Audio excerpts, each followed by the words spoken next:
So we're going to, well, I'd like to wish you all a warm welcome. That's our tradition here, but I think you've been here for a few hours or maybe even a few days already, so I don't think I need to wish you a welcome. But we're going to have a discussion which is going to be fascinating, I think, about new ways of remunerating music. I think we're going to be talking a lot about a lot of different issues. So I like to be a bit provocative, and I like things to be a bit spicy and heated. So if I'm a bit controversial, don't worry. So we're going to talk about geography, history, and there might be different schools of thought which clash with each other here. But if you have anything to say, don't hesitate. If you don't agree with anybody, don't hesitate to butt in and to react to anything you hear, because this is going to change our discussion, make it more interactive and more lively. I don't really want to just take questions at the end. I'd like us to take questions as we go along. Also, if I have a lot of questions at the end, I've got the contact details of everyone here, so I can always contact them afterwards. So anyway, we're going to use the two microphones here. So let's start at the end with Didier from Ubisoft Music. I suggest we have a quick introduction so that everybody knows who everybody is. And then we'll start the discussion. So Didier from Ubisoft Music. Yes, hello. I am in charge of music at Ubisoft, which is a video games company. And I deal with everything to do with music production and business. But also we try and find new ways of working and new ways of connecting artists, and mainly emerging artists. But also we're trying to find new ways of exposing those artists and giving them a global exposure through our video games, which are distributed across the globe. So you said emerging artists, and we'll come back to this term later on. This is one of the specific features of your action. Next to you, we have somebody representing artists, because we're going to talk about the artist's point of view. Yes, I'm Andrew, and I'm from a group we are signed with Record Makers, which is a Parisian record label. And the second half of me is going to introduce herself, so that's the other half of the group. Yes, my name is Richard Dalpert. I'm part of Acid Washed as well, with my friend Andrew here. And you're playing tonight, aren't you, at 2:30 in the morning, I think? Yes, so we're going to be playing tonight at the Nuit Sonore, and we work with a label called Record Makers, which is a label which was founded by the group Air to start off with, and we have Sebastian Tellier with them as well, Kavinsky signed with them. David Creuzot. Yes, hello, I'm the founder of a company called Konbini, and this is a company which above all is known for its website, which is konbini.com. And we have a whole series of different activities, particularly production activities and advertising, which are not that well known. But anyway, I manage this 360-degree platform, which covers media, advertising, and production. And then finally, we have a clear link, as you've seen this morning with Norway. So you represent much more than just Norway, so I'd let you introduce yourself. Yes, hi. Great being here. Great place. Thanks for inviting me. I'm from a company called Ology. Microphone, close to the mic. Thanks. I'm from a company called Ology. We're a group of music supervisors. We work with music placement in Scandinavian ads, TV series, film productions. But also we do artist and brand collaborations, coordinating bigger projects across multi-platforms, doing the music business side of stuff as well, with licensing and what have you. Now, if we've invited Acid Washed, it's because they enabled us to have an artist's point of view. So, and I suggest that we take a look at this short clip, which corresponds to the subject of our debate here. So it's about the link between a brand and an artist. So basically, it's an acid-washed piece of music for an advertising product.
So acid washed with Puma. So the theme is new ways of remuneration or new methods of remuneration in the music industry. So the title made me think about this, and I was wondering about when we're going to be talking about new methods of remuneration. Is it really that new, actually? Because we've got a broad range of possibilities. We've got not only advertising, video games, cinema, but the presence of these different media and these different materials. In fact, they've already existed for some time now. Is it really that new, David? I think you had something to say about this. Well, I think the business is always the same, still the same. We have a lot of synchronization, a lot of advertising. We have everything that we already know, which concerns a relationship with brands and music. And I think what's changed a lot over the last 3 years, though, is the arrival of social media, because social media are redistributing the cards, if you like, the cards of the musical industry. So there's a new deal, and most brands today are investing heavily in their communities and are looking for communities with which they want to work. And I think there's some big changes afoot right now with regard to these new forms of behavior for brands. And these brands want to buy into communities, and particularly communities of musicians. And I think this is something which has come to the fore only over the past 3 or so years. And this is something which is developing quite fast now. And it's true that when we synchronize or when we imagine a song or an artist, we tend to look, first of all, at their social ranking. So we try and look at whether it's an artist who has a lot of fans, for example. We try and look at whether it's an artist that we talk a lot about on social media. Is it an artist who's very active on Twitter, for example? And this is something that has only started happening recently. And this is something which is adding a new dimension to the different methods for remunerating music. Didier, you have been in this business for some years now, and you've been working on less traditional media. You've invested in musical production dedicated to the video games industry, well before you started working for Ubisoft Music. So how do you see this evolution, and what do you think about this title for our session, New Methods of Remuneration? What's new? Has it really changed? Is there a revolution? If you don't agree, just say so. Well, I think there has been a revolution, but there's always been artists. There's so many artists around, and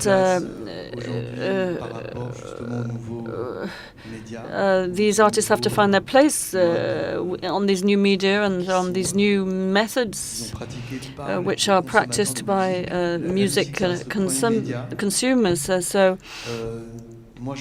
I represent a medium which is extremely important today, which is important or significant in terms of market share, which is video gaming. But just like the film we saw before, we're looking for new avenues or new ways to develop the music business. So we're looking for a new business model in any event.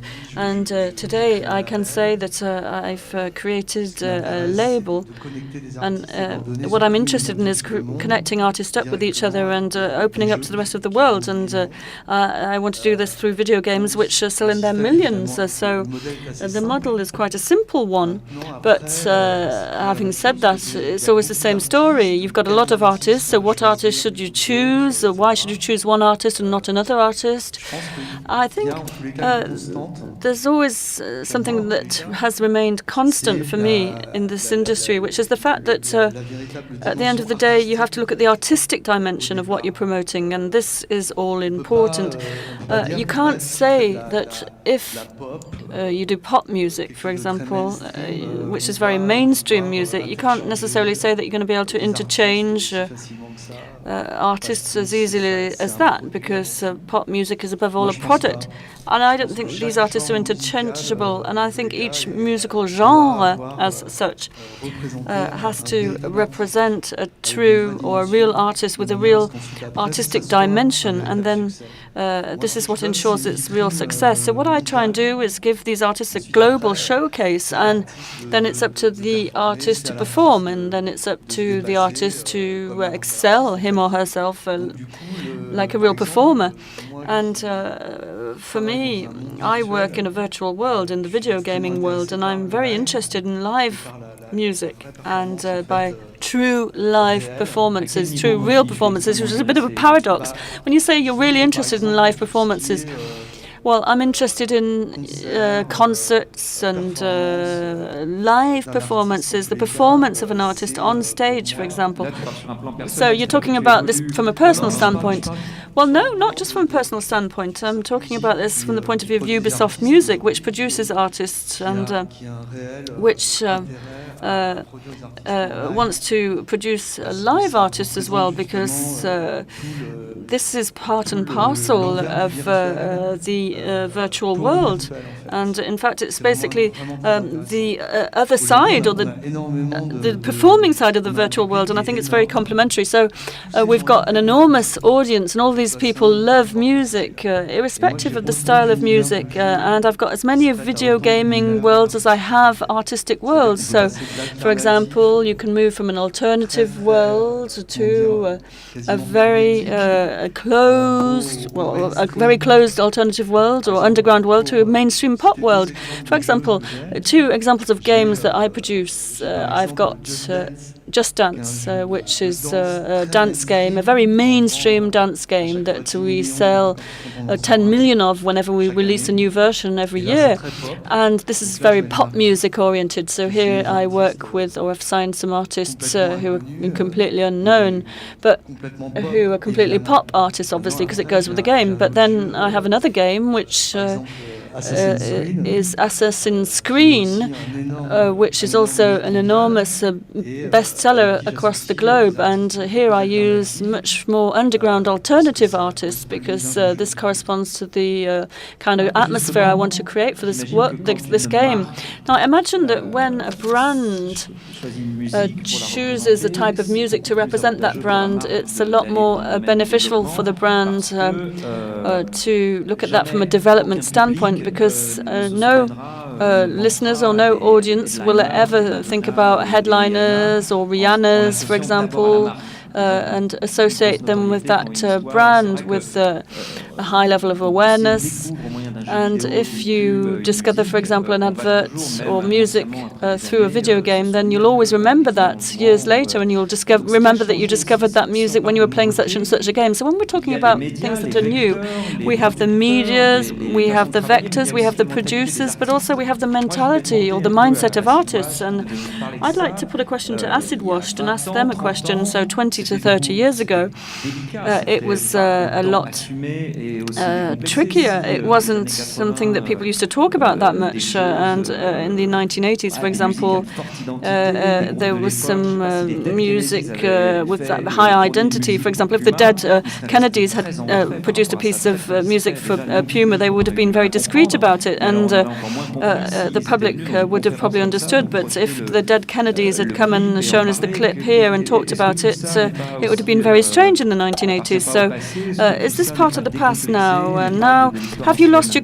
complexes about being used for advertising, for example? Or do you think it's something that can give you a complex still?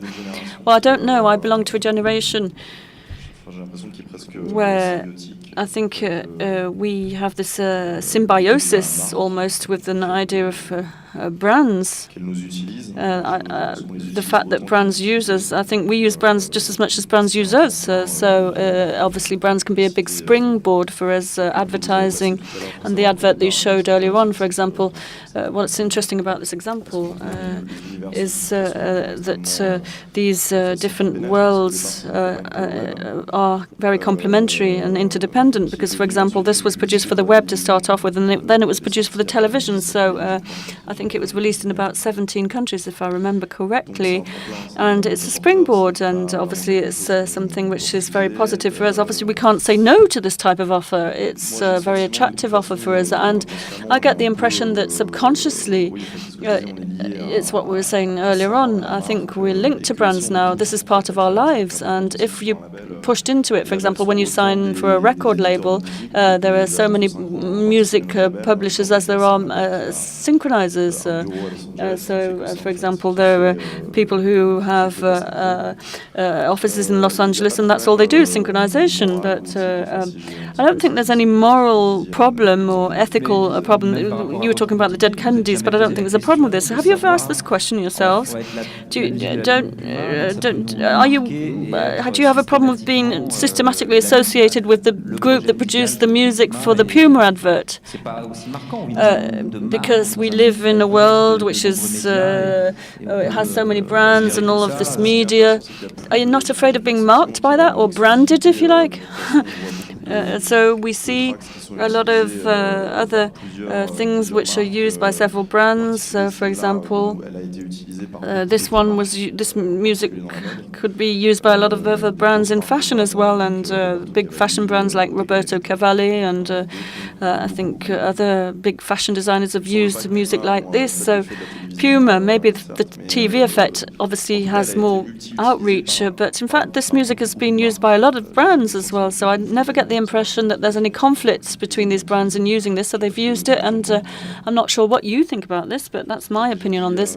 Yeah, I think I agree with you. You've already said a lot about this, and you've taken the words out of my mouth, but in relation to this Puma advert, for us, this is a great example for us of how from one idea and a request made to us by a brand, and how we worked with Puma, because they, in fact, proposed that we do a video clip. In fact, the clip already existed, so the clip was based on a model produced by CS Atelier, and we were given the choice as to how to edit the music and mix the music, and it's very interesting to collaborate with a brand, and it's very interesting to mix the music which already exists, and to start with, for example, a piece of music which already exists on an album, and remix it, to re-inject it in a promotion tool. And for us, it was also a very good promotional tool. And this is how we went about producing this piece of music for this advert. But also we're working on other projects with fashion brands. So you assume that completely, but can the brand support an artist in terms of image and also express this kind of cool attitude?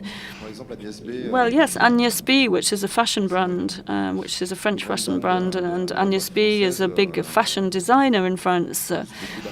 She promotes a lot of artists and musicians because she wants to work with emerging artists and graphic designers, and she works with them. And for example, when she has a fashion show, sometimes she will invite some artists. We've played a lot for her, and in fact, also she's produced a line of T-shirts where we.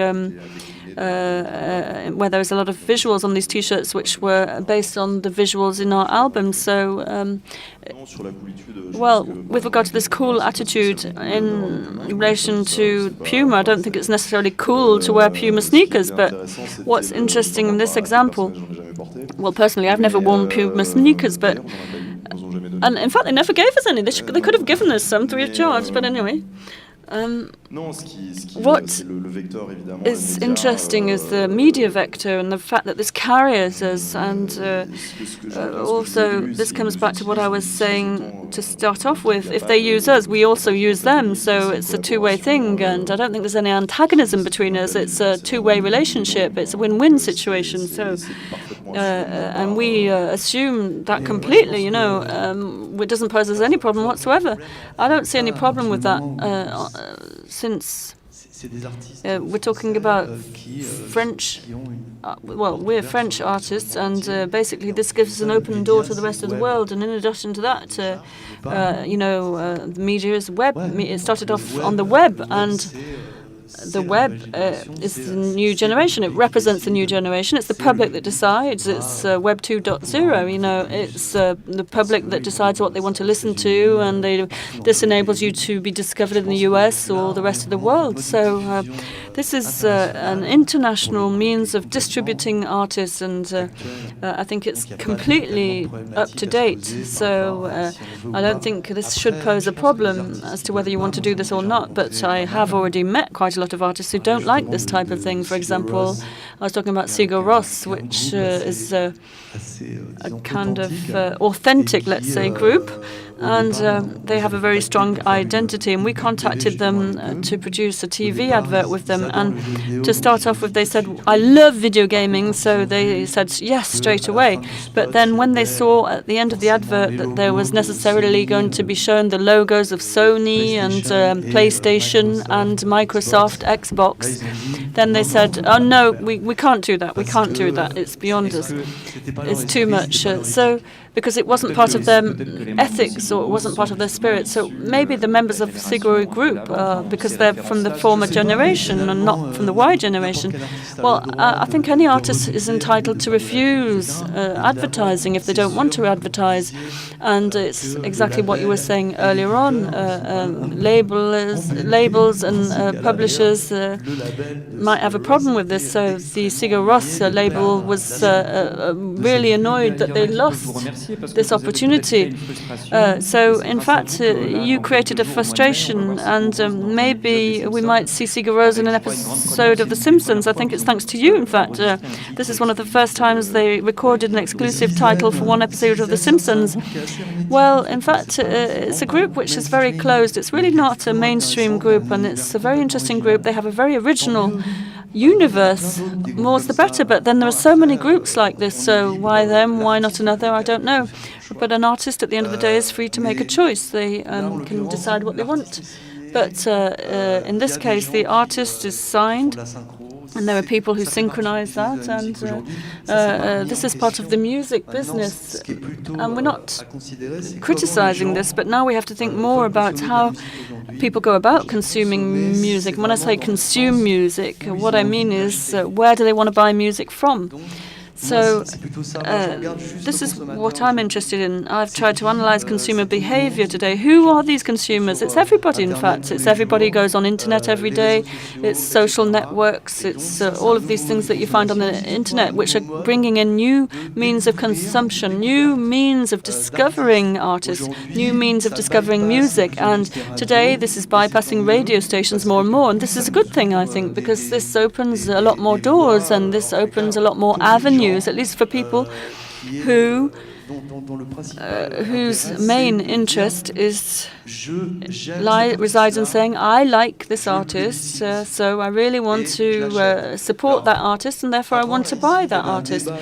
Now, in this room just before, we had a discussion on the Adopi law in France, and I really don't know what I think about Adopi, but what I can tell you is in the United States, for example, people do buy music, so they download a lot less. So we're the world champions of downloading in France, and I'm not sure, well, this is another discussion, but what I wanted to say is that in any event, music can be sold and is sold, and if we link music up with another media form, which is something which creates a trend, for example, something which is trendy for consumers, then in that case it's going to be a plus for the artist and for the music, and then music takes on greater value, and video games are part of this environment. I'm just another media, if you like, or media type, and what I want to do is to distribute artists through video games, and it doesn't matter.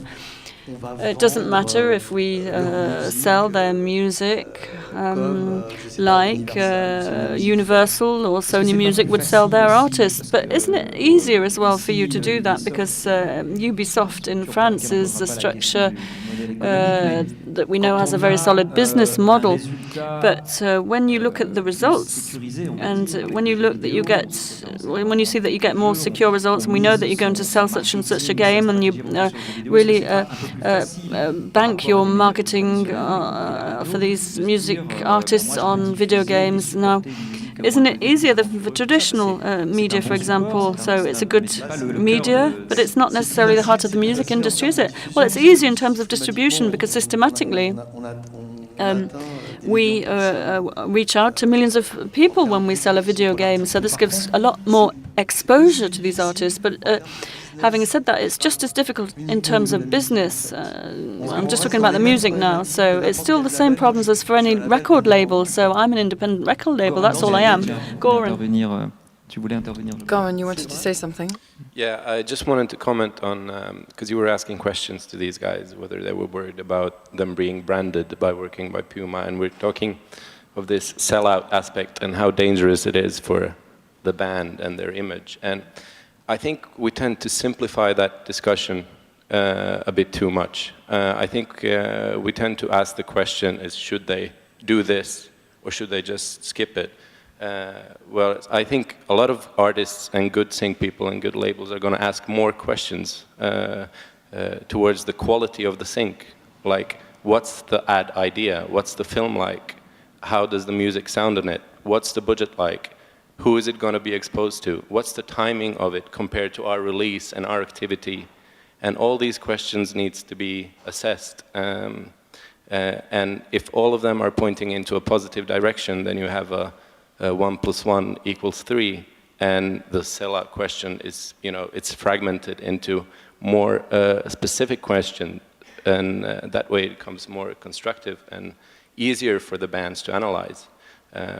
My experience is when offering syncs, small syncs and big syncs to small bands, if you just hit them with an easy question like, can we use this track in this project? It's for this brand, and that's going to probably be a little scary and intimidating.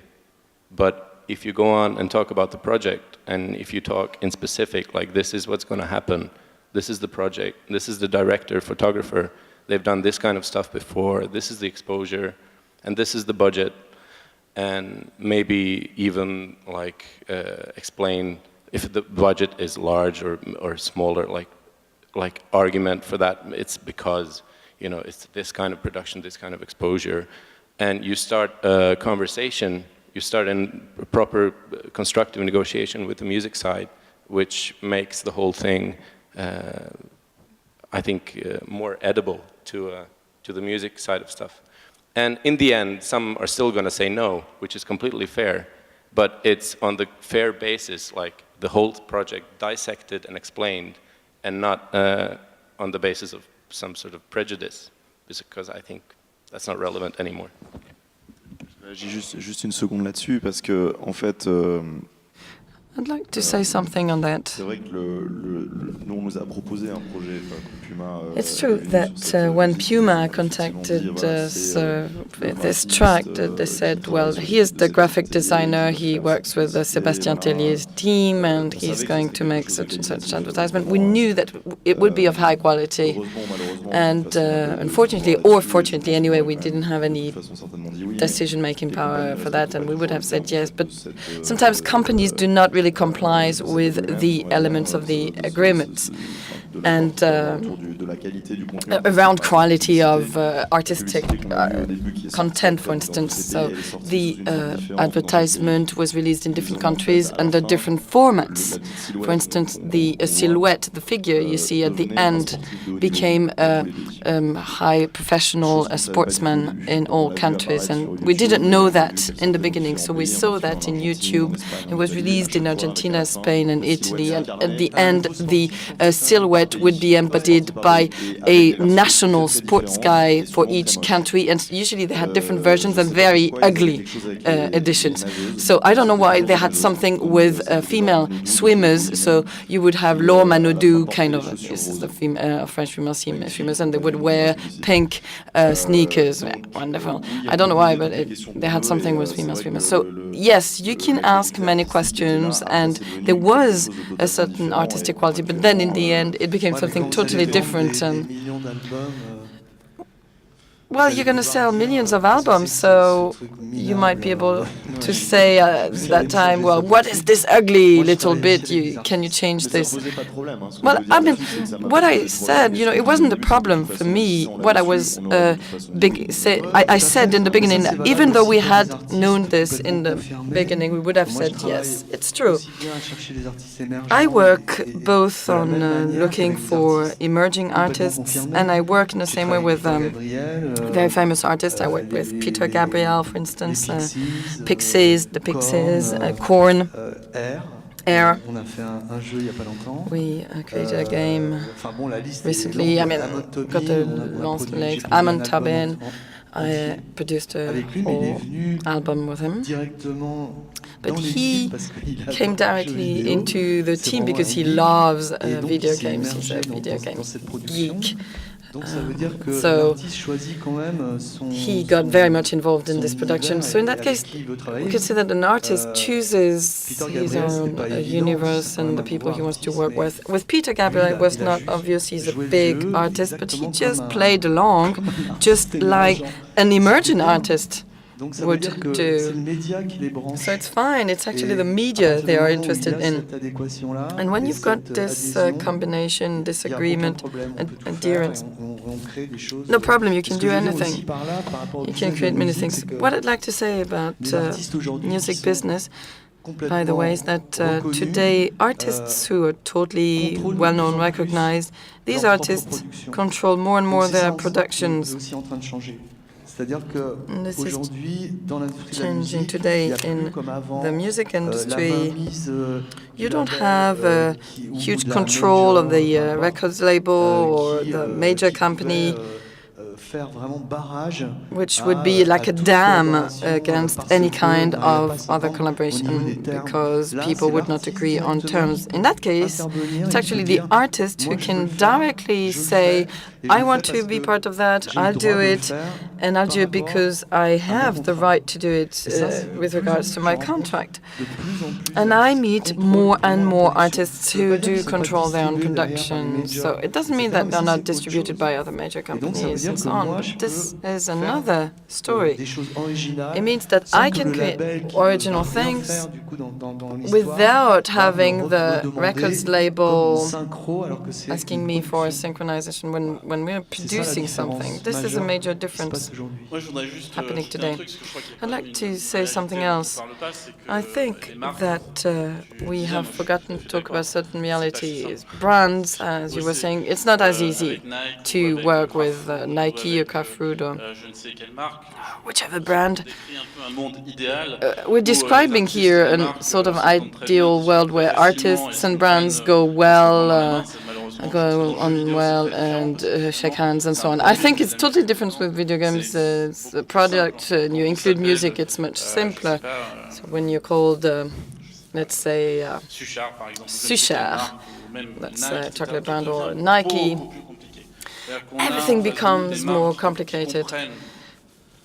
So all around us, we've got brands which do you understand somewhat what is an artistic environment. When I say a bit, I'm being nice. And then next to that, we've got artists who either do this for money or for their image, and they want to be part of projects with brands. So I think both of us, we do kind of this new job in a different way, but this is a new job. We are an intermediary between the brands, focused on marketing, on return on investment, on brand awareness. You know, a brand does something, the first result it wants to see is the return on investment. And then on the other side, artists want to know with whom they're going to work, which filmmakers, what kind of freedom they're going to get, which will be the conditions on the shooting. The shoot. So the environment you were describing with artists contacting brands on their own, I think this is a trap. The speech between a large company, a French or international company, a managing director or marketing director with bands of artists. You know, when they discuss directly, it's a big problem. We've got a job, it's a new job actually, not just about labels and synchronizations. We're trying to create some content to respect the artistic works and also trying to support the interests of the brands. And usually it's a long, big kind of negotiation. And in order to conduct a negotiation like that, you have to be very credible at Konbini, but we're not the only ones. Obviously, this is really what our job entails. Well, anyway, you all represent here a different approach. Ubisoft is already a brand as such. You embody your brand. Well, it's not my motto, actually. I'm not thinking about being a brand. Well, TV, so I understand the difference. Par exemple, juste pour revenir sur Puma, ce qui s'est passé To come back on là, the c'est ce qu'on Puma a vu. example, La réalité, c'est que c'est scandaleux. what happened C'est-à-dire qu'il y a there, it's a scandal, on peut pas laisser faire actually. des trucs comme ça, parce que sinon, What ça happened to devient you? un délire total. You know, you can't have these things permitted. You know, it's incredible. You make a film for a brand, for Puma. It goes onto the internet, and then it's been reused on TV. So I hope you were paid for that. Yes, there were clauses in the contract for that. I mean, because you've got a different kind of exposure with TV, it's different prices. And then they've used the film again. They've changed the end, so they changed the art management of the project, direction, sorry, of the project. So there is a big problem there. Yes, well, I was talking about Peter Gabriel, I worked with him, but the marketing teams of Ubisoft would ask him, I would ask him to, for instance, pose with a certain T-shirt, and he said, "You put me in the corner. Don't say this to me, I don't want to do this with you." So he asked me to be the mediator. And that's the difference. When you talk to a brand, you don't have any music producer in that story. It's just marketing people. You just have products and managers. This is pure business. It's not my case. I am a music producer already, so I can position myself as a guardian, as a safe guarding sort of principle. This is my business. If marketing teams conquer everything, I mean, it's over. We don't do anything then. I know that. I know that.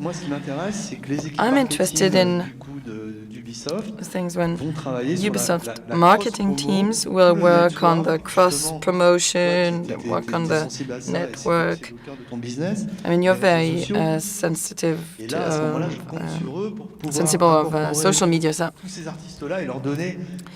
I want to integrate all these artists and give them a huge space in the social media. This is what we're talking about today. Millions of people on Facebook for each game brand. But this would be more a disseminating platform, Ubisoft, than a real brand. Yes, we are a broadcaster.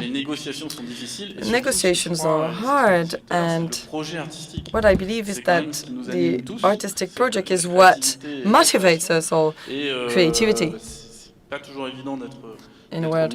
So it's not always easy to be right in the middle, but I think that's how the market has evolved. It's necessary, and let me come back on what I said on social media earlier. We are in the era of social media, the era of content, and content is made with artists. So we have a real new demand from advertisers, and it's a bit complicated. They think, the advertisers, that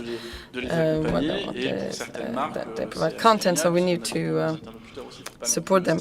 We also have good partners, which are brands. I mean, not all the brands are bad people who just calculate things on Excel spreadsheets, but there is something in between, and it is a true revolution. I think many things are possible in terms of collaboration between brands and the music industry and artists in general. Huge potentials. We could imagine series, we could imagine many things. Collaboration would be successful if people understand well each other, meaning artists and bands. And it's very hard that these two sides speak directly to one another. You need to have people who guarantee the artistic project and also people who understand the issues of brands in terms of exposure. Goran, are you not also at the crossroads of all these paths? Could we say that Ohlogi is a new form of production company, audiovisual, multimedia? So on a daily basis, are you the contact person of artists, of brands, of social media? Can you actually explain your point of view and your job, your artistic job and your connection with music at Ohlogi? Sure. So there are no days which are similar because in Norway we have to sort of have to collect all the sync job in my role. So I know my US colleagues, they'll have a separate person who does the licensing and issues the paperwork and the agreement and stuff, and then there's a creative person, and then there's an editor who does actual work with the track chose for an ad and which part it's going to be. But in Norway, it's all me. From the idea of an ad or a film or a TV series, it might start off a new project with conversations with the director or art director, depending on the project. They might have some vague or very specific ideas on music. They might have references in terms of bands or references in terms of emotion or feel. And they also have a budget, and they have a level of what they want to achieve and target audience and stuff like that. So basically that's when we take over, and we have good connections with labels and publishers all over the globe. Small ones, huge ones, direct contact with artists. And I go do a music search, and I try to find the perfect fit for that project. So that's the sort of a la carte jobs, like one by one, but we also do sort of long-term music consultants for big companies, like we work with H&M and their in-store radio, and also their big artist collaborations, like basically every contact point between H&M and their customers and their shops and stores through every audio contact point. We're in that loop discussing what we're going to play and why we're going to play it. So it's creatively, it's a matter of finding the right music, finding the right fit, and even though a lot of things are changing, and in terms of business model as well, that's still what it's about. It's about finding, well, for me, it's about finding the right track, the right band, the right sound for the project, whatever the project is. And then there's the business side of stuff, which is changing because, you know, we have all these issues.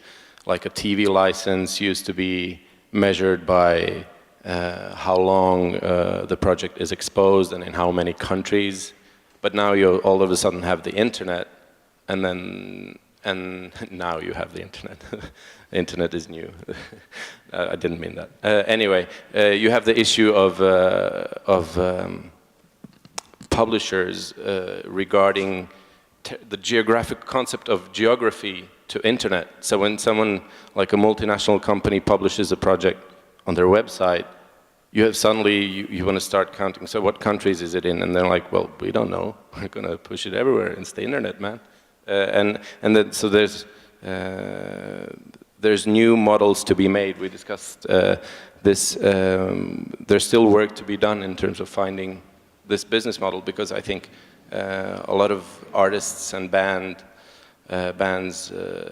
they're so used to using the internet that they don't understand why the budget is critically lower for online-only projects, while it's from the production or ad side of things. Those projects are normally a lot lower budget, because if it's not a TV budget, that's TV space, ad space on TV, that's much more expensive, obviously, than getting something online. So the music budget is going to reflect that. So there's a discrepancy there, which none of the parties quite understand. So we have some work to do in terms of finding that system. And my approach to this is having an open dialogue with both parties and explaining and getting together and just negotiating. And normally we just get a good deal and everyone's happy. I mean, that's my daily job, reaching towards that. Merci.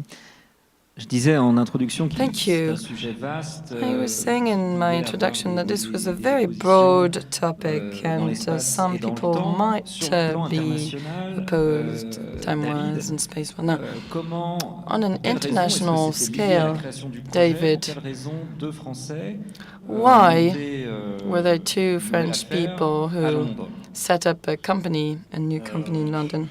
Disons déjà on a monté Konbini Well, en first of France. all, we set up Konbini in France first. Donc c'était en 2007. Was it 2007? No, 2008. Le projet, donc, And so we started our project.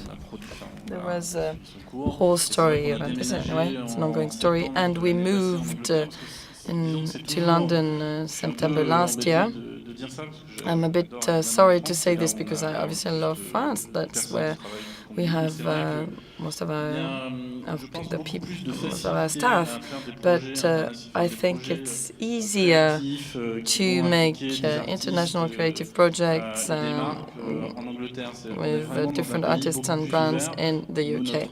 UK being a more open country in that field, we are in pop culture, let's say, so there's something that mixes a lot of things, and in the UK, it is the country of pop music and pop culture, so it's easy to mix different things. It's less conservative, less conventional, and we have more international projects that can come up easily. So we have been developing Konbini in the UK for almost a year, and it's nice to have this dual overview of things, one English-speaking culture and another one which is Latin culture. In the Latin culture, the French-speaking culture is, strangely enough, more conservative. So what I think is interesting is that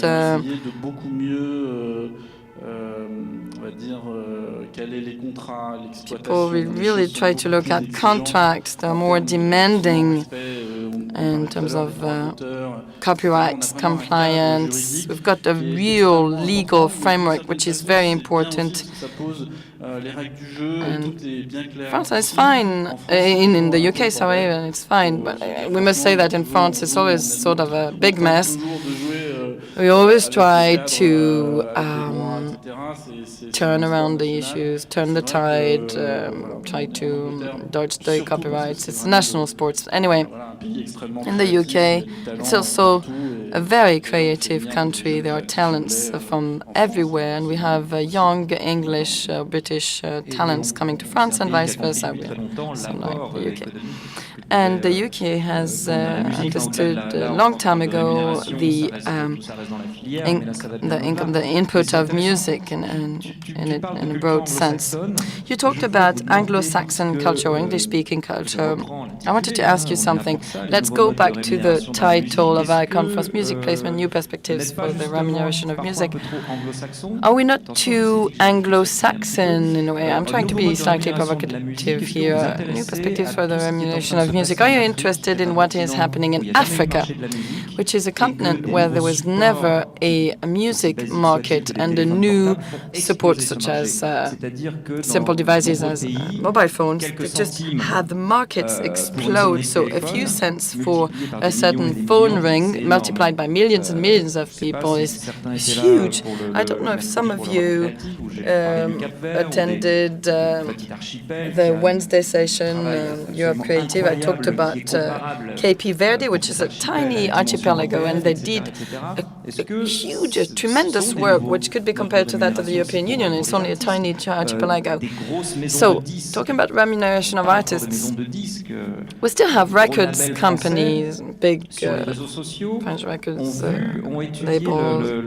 So on the social networks, social media, they've studied everything, and they saw that for the French artists signed in France, more than 25% of the traffic comes from Algeria.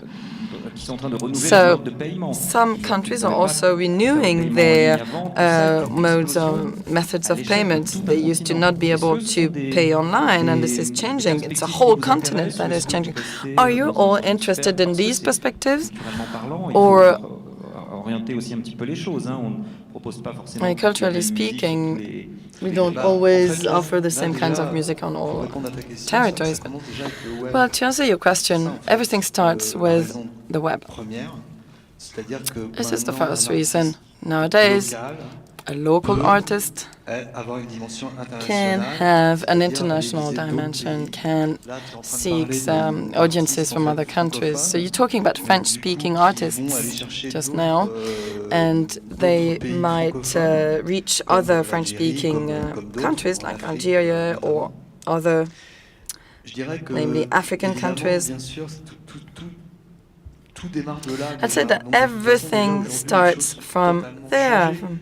Things have changed already. An artist today is international de facto, so to speak. And how do you organize relays in terms of promotion?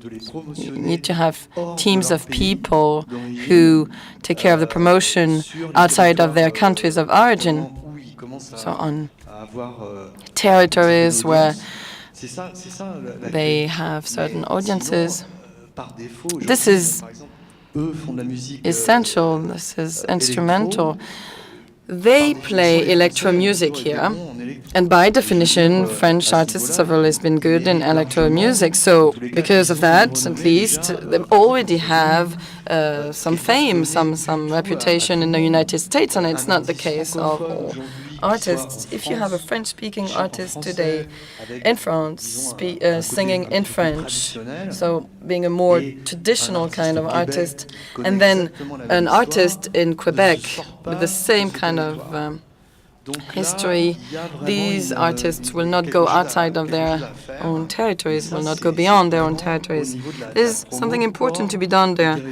But we're talking here about promotion outside of the original territory. It's very interesting, but everything starts from the web, from new kinds of how you disseminate, you broadcast music. It's an open world, but what happens after that? Who's the relay? That's what we want to know. From a cultural standpoint, what I think is fascinating nowadays is that the internet has connected or made different peoples come closer. We speak a sort of globish language, and everybody understands each other. I mean, you could talk about this too. I mean, when you go to any country, you meet almost the same kinds of communities. There's a global culture that has emerged, whether in Italy, Spain, and Germany. I'm talking about Europe mostly, but it could be extended to other regions of the world. And this is extraordinary. It's the first time ever that a global culture was created far beyond frontiers or borders. It's the so-called globish cultures. It's an extraordinary trend for Europe. Usually we emphasize the problems related to this, but actually it's very inspiring. The reality is inspiring. So, to come back on your question on the new uses, new markets you described, I would not have a rationale just dedicated to a certain country. You don't have an Algerian market. You have a market of community, of fans. This is what you will get everywhere in the world. I'll talk about brands again. When you have big brands which want to convey a world message, it's going to try to convey this message to a certain typology of audience, and then this kind of audience can be found anywhere in the world. But it's not really an issue. We don't care about the fact that we're going to reach 10 guys in Algeria or anywhere else. That's not what it entails, but we want the global community to be covered in general. But would you say, do you already say, I mean, you seek new talents, you want to develop people. I mean, let's talk about an artist from Congo, Jupiter. He's been touring for 30 years. So with your kinds of structures, maybe this artist will not be very much distributed in Europe, but bring a lot more things to another continent, which is not Europe. So it's possible. And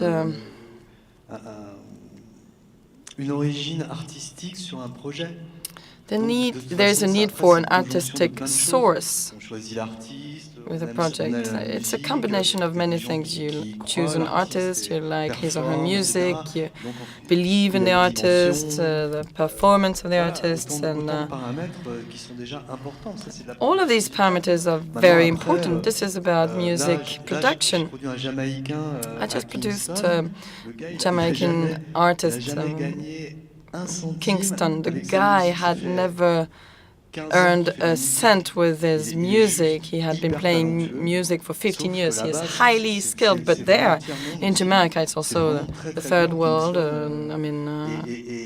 If you look at Kingston, so maybe for the first time in his life, he might earn a bit of money, which he deserves because of what he does.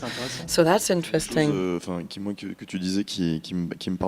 one thing that you were saying that is very meaningful for me, which is what you were saying about the same audience. We find the same audience in South America, for example, when we go on tour. But recently we're in Brazil, for example, and we saw that we had the same community of hipsters, electro hipsters, that we find everywhere in the world. And there's no place where we haven't seen these hipster communities. And in Brazil, you know, it's interesting to see that when it comes to the question of brands, they knew. Well, we organized a conference at Sao Paulo on the music of image and sound on a bit of a different subject. It was the relationship between artists and designers, but it was similar to this theme, and it was interesting to see that they knew everything, and they knew the acid tracks that we had, and people were interested in us, and they knew the electronic music, and they knew the other brands that had used us as well. For example, there were some fashion TV clips that had used this music for things that they knew. The Bottega Veneta clip, they knew about it as well. And in fact, it's because of the web. This is the big vector for this type of information. And this community of hipsters has the same centers of interest and shares the same social networks and know the same thing. And they get the same information instantaneously.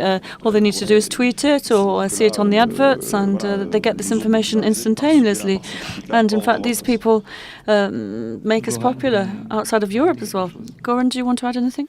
I just actually have a small little cute anecdote on the subject of globalization, because we talk about all these things, all these opportunities in the sync. I heard this wasn't my sync, by the way, but I heard it from a colleague. There was a small underground Scandinavian trio, and they'd basically just finished their first single, and they'd played 2 concerts, and they made one hell of a catchy tune, and that found its way through a supervisor to a big ad in China. So the first invoice they ever sent as a band was $100,000 for a huge Asian campaign. So they just finished their second song. Like there wasn't any cross promotion or timing or anything to do here because they weren't ready. It was just an example of, I just went to China 2 weeks ago, and I was surprised, even though I knew this story, that the ad space on TV is, I had this prejudice about the tempo and color of the Asian and ads being more intense and different, but it was mostly made up by global ad agencies, and it was speaking the same language, and even the music was quite familiar and similar. And there was this band in Scandinavia who just received this huge check, and that was the start of their career. They probably never saw the ad, nor did any Chinese person ever know the name of the band. It was just wasn't any point going further into that because they didn't have a product to promote. But what they just did was that they just got a big check so they could finish their album and focus on their music. Just a short story on globalization and music sync. Intéressant, oui. Yes, that's a very interesting story. So let's maybe stay with the state of mind, international state of mind, and let's take a look at your Franco-French state of mind. We're talking about remuneration in music. We're talking about money. I know money is a bit taboo subject in France. We shouldn't talk about money in France. But I've got a question for Acid Washed. Is it that profitable? Is it really like a shining star? Is it nice to do an advert from a financial point of view for Puma? Do you get a lot of money from it? You don't have to give us a figure if you don't want to give the figure. If you can give us the figure, more the better. No, I'm not going to give you the figure, but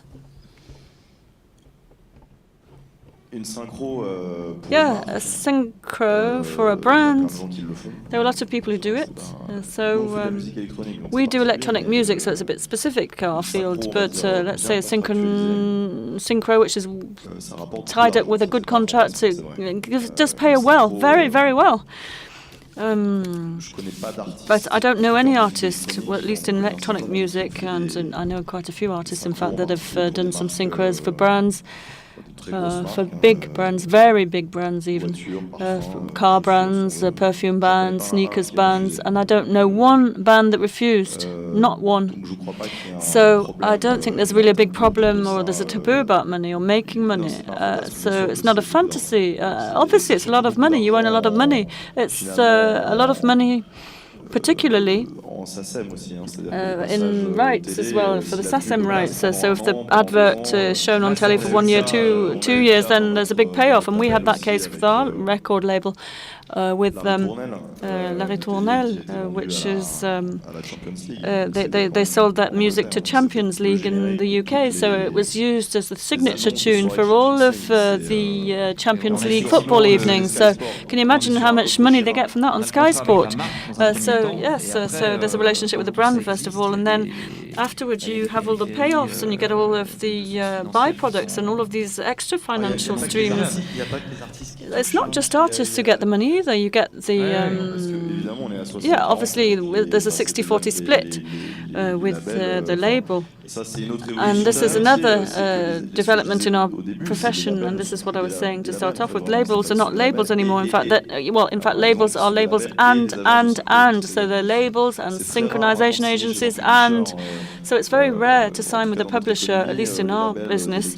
It's very rare not to have the publishing aspect covered as well. So yes, and also you write your own titles, and this is not necessarily the case for all artists. So obviously the level of remuneration will change according to whether you produce your own titles or not. What about Ubisoft music, video gaming and entertainment? So this is really a locomotive, if you like. This is what's transgenerational.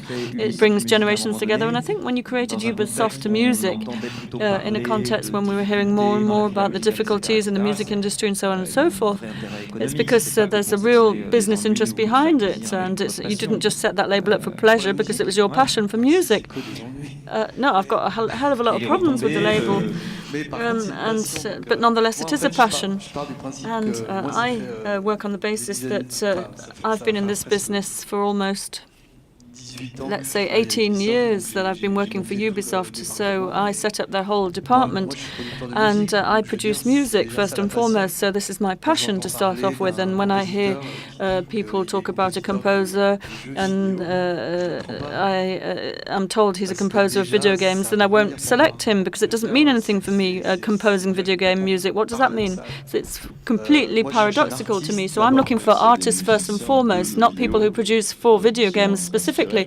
Even if they're artists who are inspired by video games that exist, doesn't it? You get people who have produced some very well-known games, and Zebda, for example. Yeah, but then afterwards you get people like the Japanese guys, it becomes music afterwards. When you get music which is composed specifically for video games, and then it becomes music afterwards. Yeah, but I'm not really looking for people who really have that video game music culture. I'm looking for other types of music, because video game music is a bit specific or peculiar, let's say.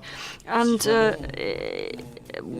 if you fall in love with a group that you've seen at a concert or something, it's completely different kettle of fish. And I love to work with people who are not producing specifically for video games. So we are music producers above all. Having said that, it is clear that today, why couldn't a video game media also be a publisher with a label in the same way as, for example, another department of the company which produces films. So it's exactly the same thing. So everybody coming out of the video game world, and you can take things from that video game world and put them into another world, like the film world or the music world, and this is what we're doing at Ubisoft Music. So to link this up to Konbini, this is what we see when we surf on your platform. It's a bit of a showcase, and you don't know what goes on behind your showcase. You don't only work in music, you work in fashion, you work in all of these different media as well. So we're always wondering what your business model is based on, and at the end of the day, isn't your business model something which comes from behind the scenes, from the rest of the business you do? Well, to be honest with you, we have, in answer to this question, do we only do music? Yes, we only do music, and this is our positioning on the pop culture market. So we deal with communities who are interested in everything, where the boundaries between the different themes like lifestyle, music, culture, all of these different things, all of these boundaries are becoming a lot more permeable now, and I was listening to Pitchfork earlier on, and it's true that there are some specialists who are 100% focused on one theme, but we think that we're going to evolve more and more to things which are a lot more mixed, where the borders are a lot less clear-cut and much more blurred, a mix of music, fashion, style, things which are much more based on the feed from our users, for example. So then, with regard to our business model, it's exactly what I was saying earlier on. So we have a business model which is based on a 360-degree platform. We have a publishing part, which is what you see on the website, but then behind that we have two of the big activities: production, first and foremost, because we produce a lot of hours of programs which are intended for the digital world, but also we produce through an advertising agency. We produce social media adverts, for example, and our adverts are much more focused on the social media, and this is something which enables us to sign big budgets compared with Publicis, for example, which works on all types of advertising. And it's true that we don't necessarily communicate on this on Konbini.com, because we have more of a kind of B2B type service-based activity, and I think we're a new generation of company. So we have a community of people who follow us and who are addicts, if you like, and addicted to what we do. We have about 1 million visitors per month in France, and this is a big figure, particularly when talking about culture. There aren't many sites that deal with culture subjects, and it's true that I think that our future resides in us being able to support different brands and to develop those brands alongside us, and to develop our knowledge of this community, because we are in contact with this community on a daily basis. And it's true that when we're told about the behavior of young people under the age of 30 today, we can deal with them because we're dealing with them all day long, and we have about 20 posts per day on Facebook, on Twitter, every quarter an hour. So we do have a very close relationship with the under 30-year-old age group, and in fact this community is constantly changing, constantly evolving. What's cool, what works and what's fashionable is constantly changing, so we're really plugged in, and I think this is a new business model, and I'm not sure how I can qualify this model, but it's just basically a business model which is plugged into several professions, and in fact we've broken down the barriers between different professions, and we've included a community, which is what we sell to, and this is why brands come and see us, and this is how In France, we launched the brand Sosh for Orange, which is a telephone offer which is intended for the under 25s. And also we've invented the Sosh brand. Also we produced the TV adverts with 2 new adverts coming out shortly for Sosh. And in fact, we're just sending our knowledge based on this community. It's a new community-based model. So we started with the state of mind of artists, because we were saying that maybe this is what can illustrate the evolution and the changes of our time. So I think we're going to loop the loop, and now we're going to conclude on the same theme. So I would now like to put a question to acid wash, but this is a question that you can all answer as well, and even if in the audience you want to answer, go ahead. But I would be curious to hear about whether, as artists, you're not asked to play on all fields. For example, whether you're not asked to be just as good in productivity, good in production, good live, whether you shouldn't be good at marketing, whether you shouldn't be in tune with your time. So can you delegate everything to a manager now, or do you have to be constantly on the lookout and be wary of your image, the brands you work with, your development, your so aren't you being asked now more and more to be like business managers, more than in addition to being just creative?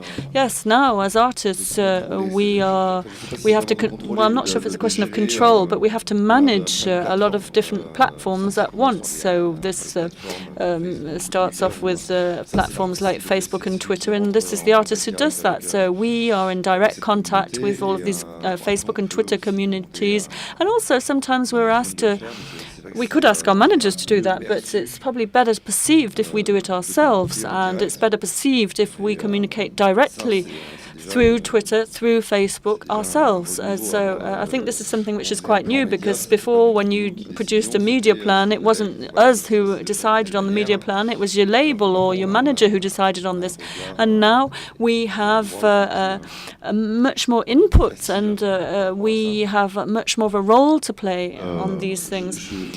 Yes, I fully agree with what my partner has just said here. And in fact, there's a saying, I don't really like to use sayings and mottos, but in fact, you're always the best person to serve yourself. So community management for artists, I think, is very important. I think it's very important to do so yourself, because now we're living in a time where, well, I think it's fascinating, the time we're living in right now. And I think I'm very lucky to be living in these times where everything's bubbling, and we're constructing things live with people who've been following us from our start. And this creates a great deal of loyalty. It creates close ties with your fans. When I say fans, I mean Facebook fans.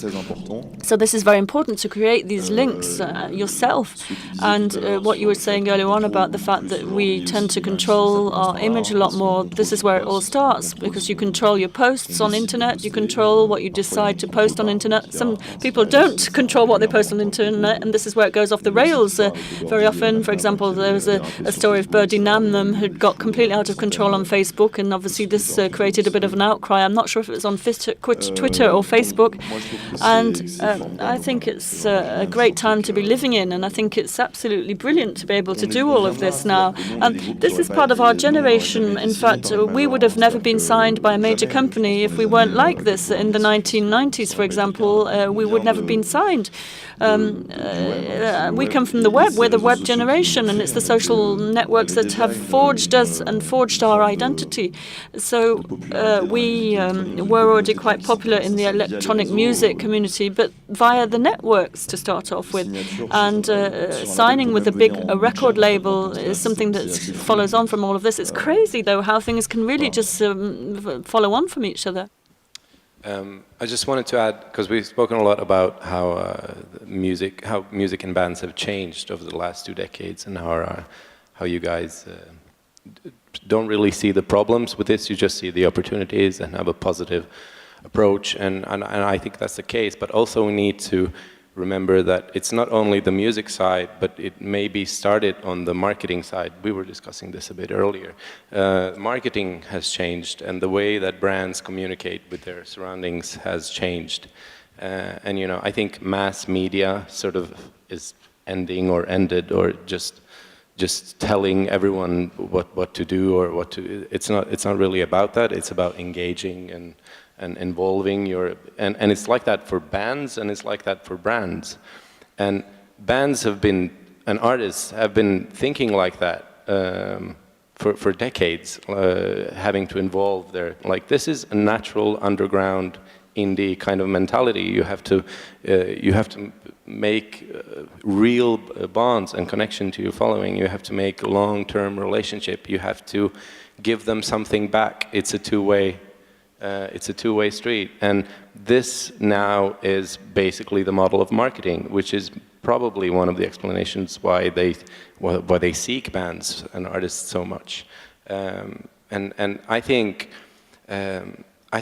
the old prejudice against for a band to go with a brand is because in the old times ads were, you pushed a product. It was about Michael Jackson. He sold the Pepsi, the actual Pepsi bottle. That was what that sort of thing was about. While as now the good projects, I think they're a little less product focused. I think they're a little less insinuating that you need to buy this product. They're more about creating involvement and engagement towards their following, which the brands want to communicate with their fans, and they want to do it with music. It's sort of a natural link, and I think that's one of the reasons it's shifting, or it's shifted, that musics don't have brandophobia no more, because it's a different thing now. It's changing.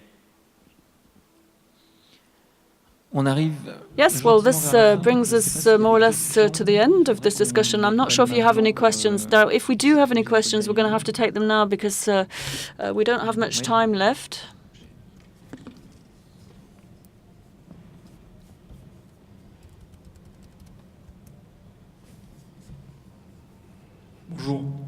Hello. In fact, we've talked a lot about the change of standards with the arrival of internet, and I think we should talk about the change of standards and norms with the increase of all these instruments which enable us to create music and create works of art. Obviously, 20 years ago, it was an analogical creation to create electronic music. Now all you need to do is download a DAW on artistic creation software program and create a SoundCloud, and then you become an electronic music creator. Obviously, this is a bit exaggerated, but it's more or less that. Now, my question comes from the fact, concerns the number of artists. Now, do brands, Mr. Lord from Ubisoft was saying this, and they said that there are some artists that don't agree, but I want to know what they think about this, the weight of brand and the input of brands with regard to artists, and also what are the split in the deals and the remuneration of artists when it comes to working with brands, and also this a competition between artists. I wanted to know whether, if you have a proposal from a brand, is it something you can't refuse? Isn't it more difficult to refuse a proposal from a brand now than it was in the past? There are so many artists that, in fact, if you do get a proposal, it's like a godsend, and you just can't refuse this. Well, I think there are a lot of questions in that one question, weren't there? Well, just to try and answer the last question. Yes, personally, I think. Well, then afterwards it's up to everyone to take the decision whether they want to work with a brand or not. But at the end of the day, a brand today for an artist which is unknown, it's a great opening. It's a wonderful opportunity to open out to the rest of the world, to showcase their work to the rest of the world, even if the brands might want to give their input too much, but with regard to a pre-existing work of an artist, I don't really know where the problem would be. So a brand might use work which already exists, and this is what we call synchro, and then this gives another opening to the artist. It's the same way as for Acid Wash, what they did, because they had already produced that piece of music, and in fact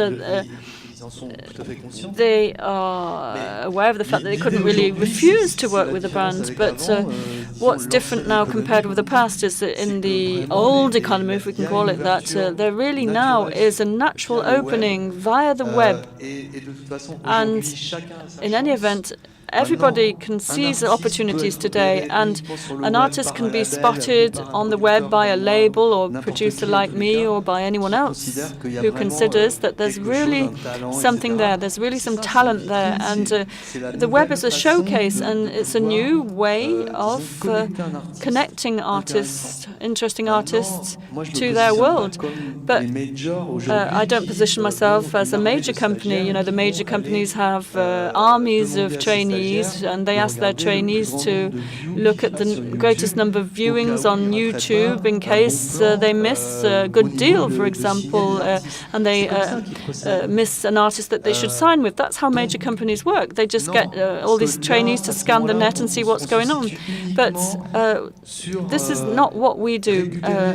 Basically, if you're doing that, you're just counting figures, and you're just working like an internet listing program which counts the number of references on the internet, whereas that's, well, for me,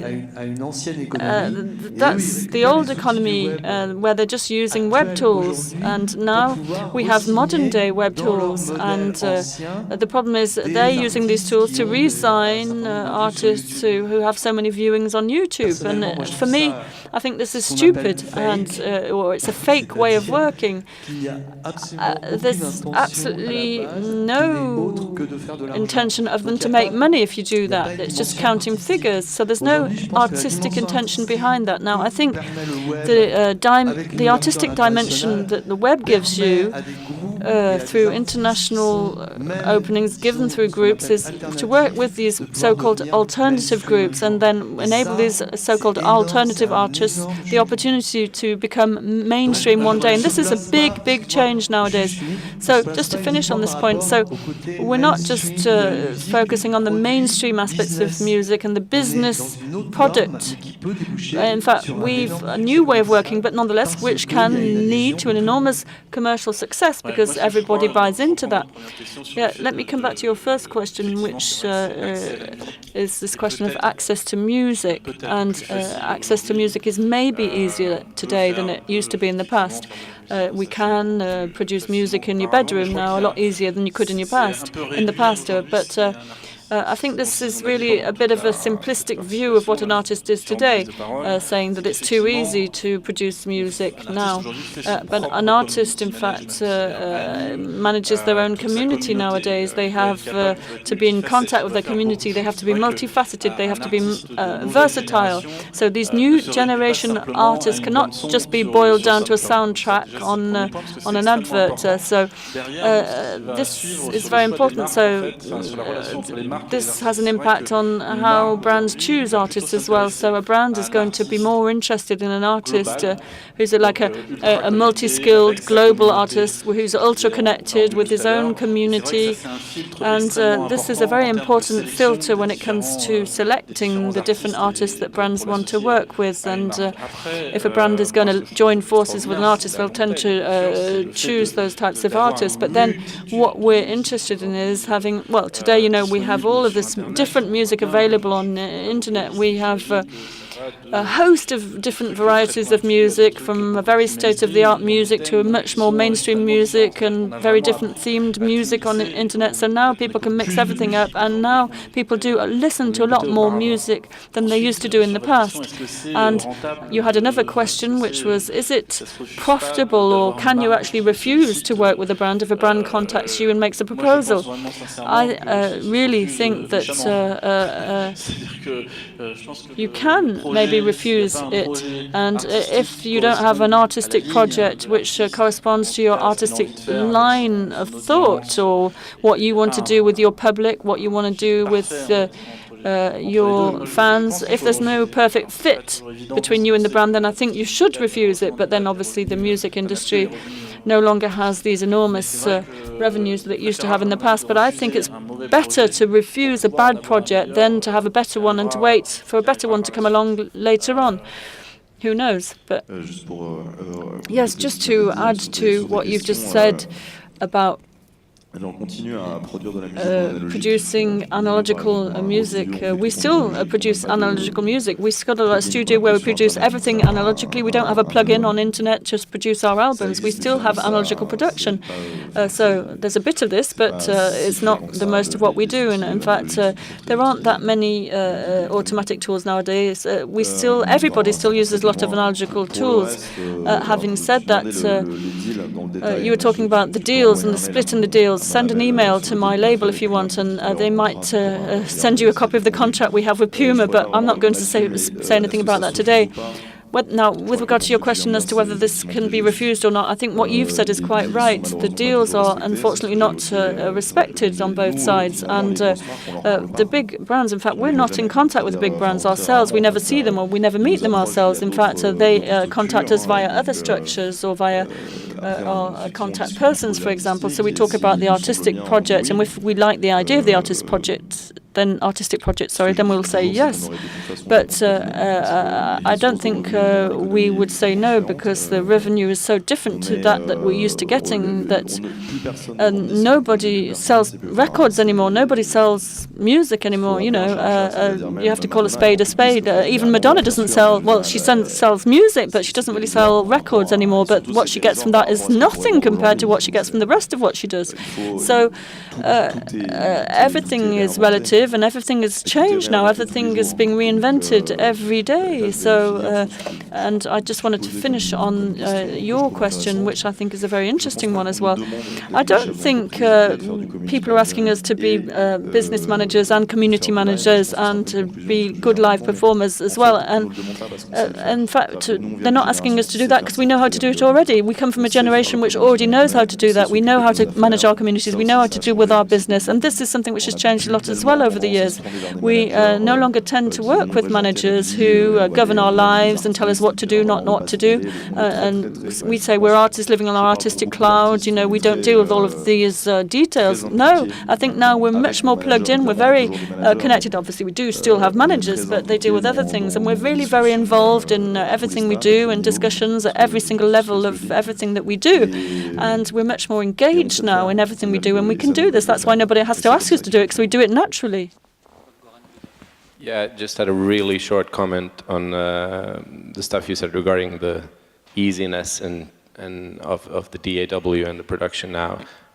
Thing is, I think gimmicks are very short-lived, always have been and always will be, and people in the past, no matter the size of the synth or the matter it's made from, the trade is taste, not the structure of your studio. It's the sound and the quality of your sound and the song and how well you communicate it, and that's, I don't think that's going to change. We're just talking about platforms. The trade is taste, and that means that especially on the high-end projects, people know that, ADs know that. So a good composer, a good band, they're going to need to get paid, whatever software they're using. Moi j'ai une question, alors qui va... En fait j'ai plusieurs questions, mais... Donc la première partie de la question, ça va s'adresser aux musiciens. I've got several questions. First question to Acid Watch. Don't you think there is a risk on during the creative process to do just creations for the sync projects and not to try and tell a story? And also, I wonder about the relationships between advertisement agencies and labels, records labels, companies. So is it the role of these agencies and brands to save the musicians? To answer your first question, says no, brands really don't want to be outdated, don't want to be old-fashioned or nerds. So, the marketing people really look at what's going on, what's trendy, what's trend-setting. So once a band is new, is released an album, I mean, the track you heard was already existing and released. So they really look for the state of the art and the new thing. They're always afraid to miss out on the newest things. We have a lot of friends who play electronic music. Somebody like Kudlam, I don't know if you know him, does a very specific kind of music, underground music, and then L'Oréal discovered him, same for others. We had Puma and other fashion brands. Utsek was supported by Peugeot.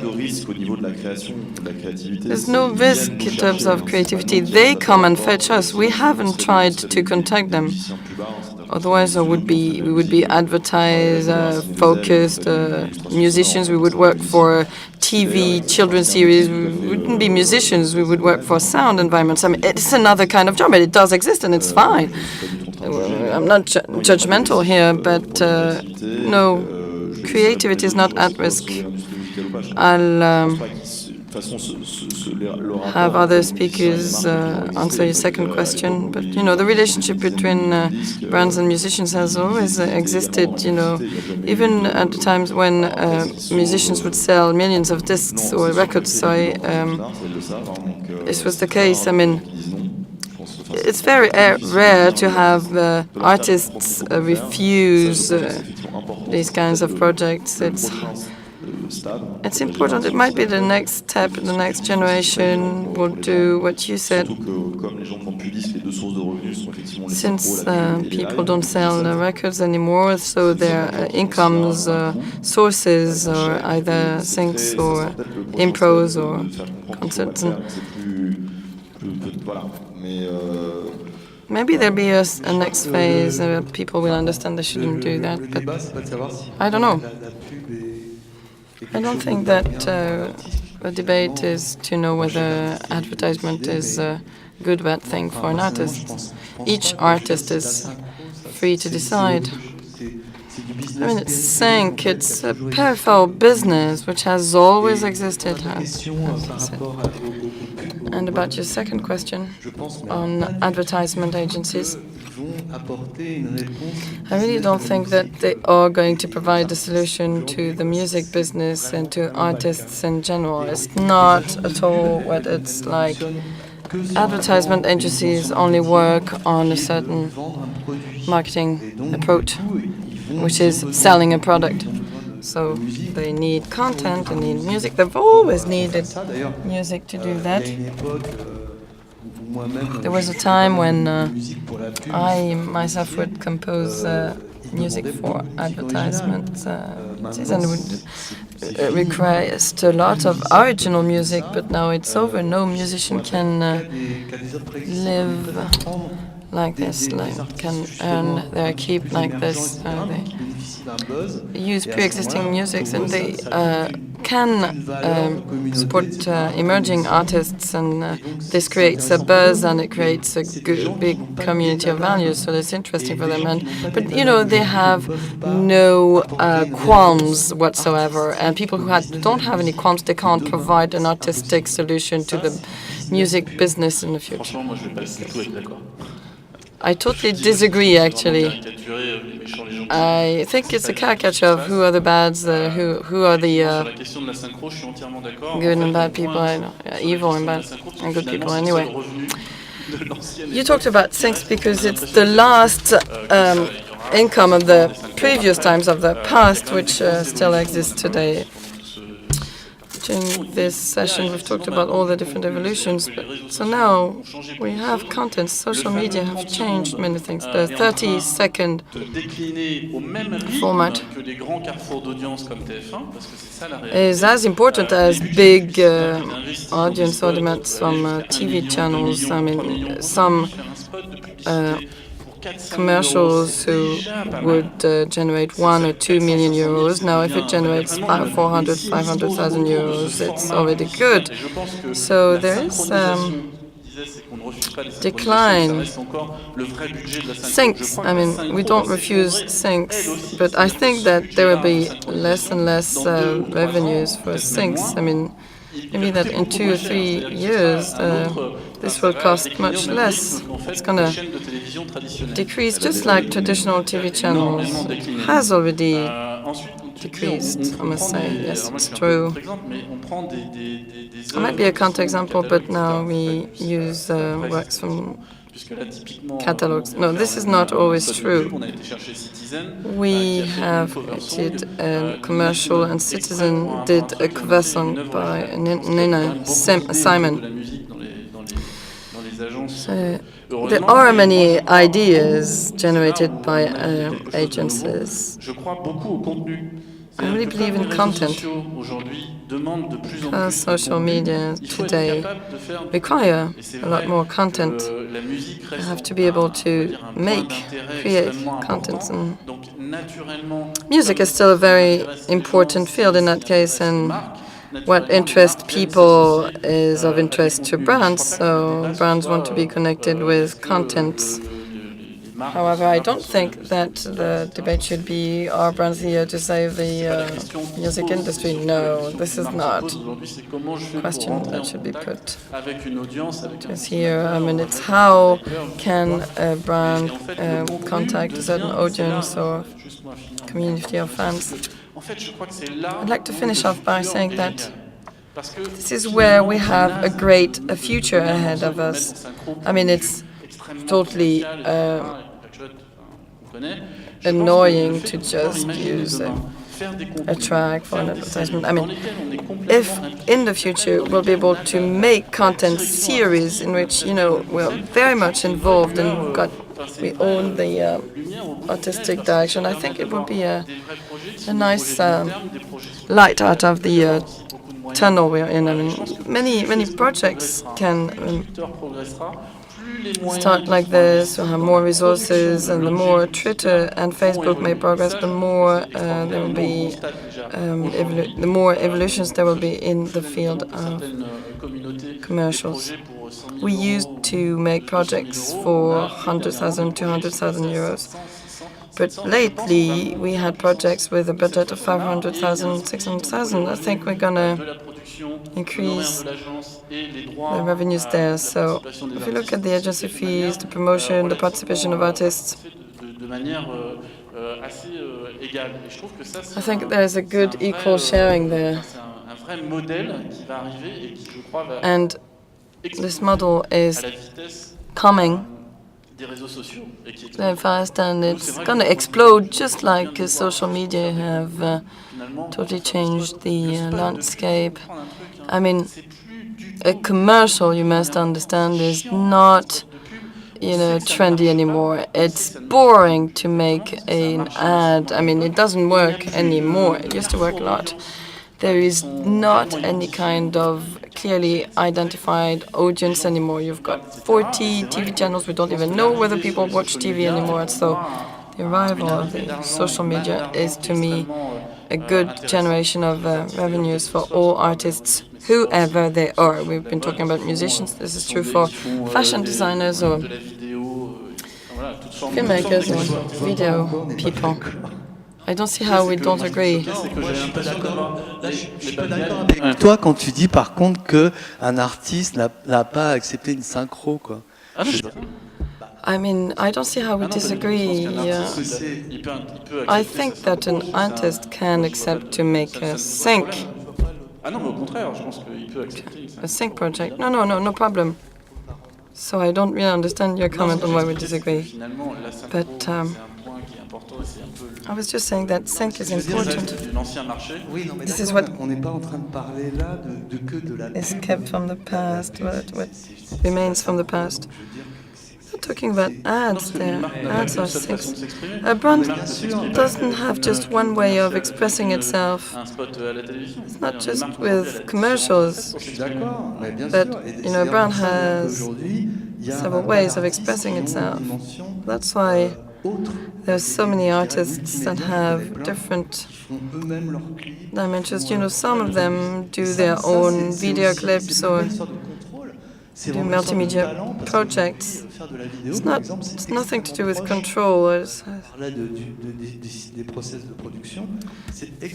Talking about the production processes, And in that case, it's very close to music. So all these ways of producing content are a true revolution because an artist in his bedroom, in his flat, can do all this in a very professional way, I mean.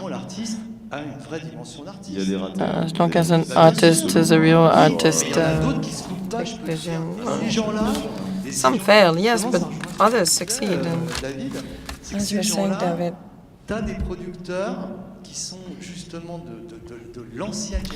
you got producers from the former generation who are totally surprised by the fact that these guys can produce a video, something they'll just spend 24 hours on.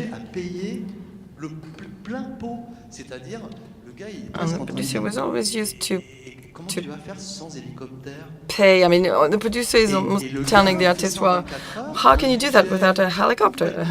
So, but the artist does this in a day with a very low budget. And so what happens in the end? Well, the guy produces many things, has got money. He's going to talk to these artists because it's delivered in due time very quickly. Production was totally transformed. Today, you can mix music in LA by Skype, via Skype.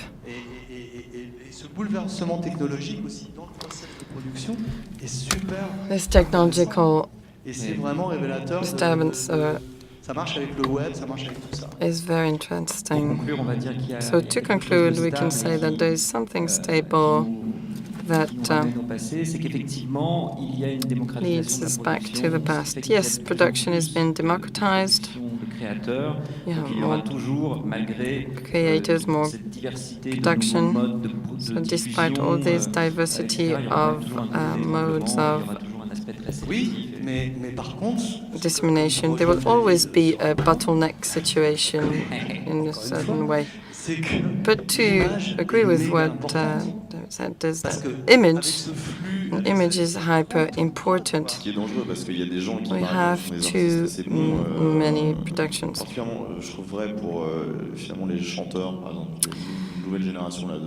Singers, there's a new generation of singers. Good singers that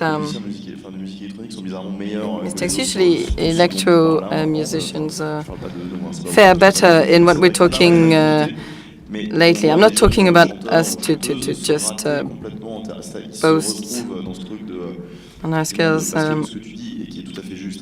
What you said on the production of content, which is true, is that social media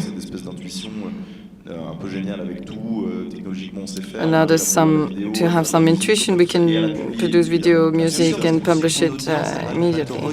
You know that your audience will also watch you. Music can be watched now. Yes, and the social media influences on the way we think and do things.